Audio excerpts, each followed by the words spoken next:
புதுச்சேரியில் டிசம்பர் 9ஆம் தேதி தவேக மக்கள் சந்திப்பு பொதுக்கூட்டம் நடைபெறவுள்ள நிலையில் கூட்டம் நடைபெறும் மைதானத்தை அக்கட்சி பொதுச் செயலாளர் முசிகாரன் நேரில் ஆய்வு செய்தார். கூடுதல் தகவல்களை தருகிறார் எமது செய்தியாளர் சண்முகம். சண்முகம், முழு விவரங்கள் என்ன? வணக்கம்.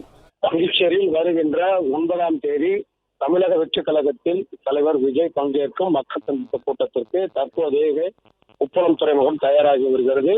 இந்த பொதுக்கூட்டத்தில் பல்வேறு பணிகளை தற்போது இந்த கட்சி நிர்வாகிகள் செய்து வருகின்றனர். குறிப்பாக தடுப்பு பணிகள், அத்தியாவசிய தேவைகளுக்கான அனைத்து பணிகளும் தயார்படுத்தப்பட்டு வருகிறது. குறிப்பாக இங்கு 60,000 லிட்டர் தண்ணீர் பயன்படுத்தக்கூடிய கேன்கள் பயன்படுத்தப்பட்டுள்ளது. மேலும் 6 லாரிகளில் தண்ணீர் பயன்படுத்தப்பட உள்ளது.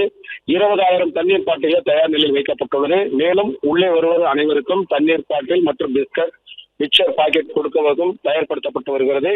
தற்போது பணிகள் நடைபெறும் இடத்தை அதனுடைய பொதுச்செயலாளர் என் ஆனந்தன் தன் கட்சி நிர்வாகிகளுடன் பார்வையிட்டு வருகிறார்.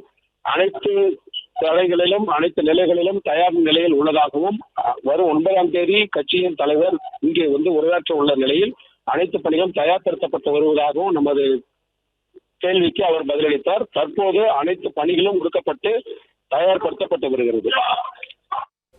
பிளே ஸ்டோர் மற்றும் ஆப் ஸ்டோரில் இருந்து பாலிமர் செயலியை QR கோடு மூலம் பதிவிறக்கம் செய்யுங்கள். செய்திகளை உடனுக்குடன் பெறுங்கள்.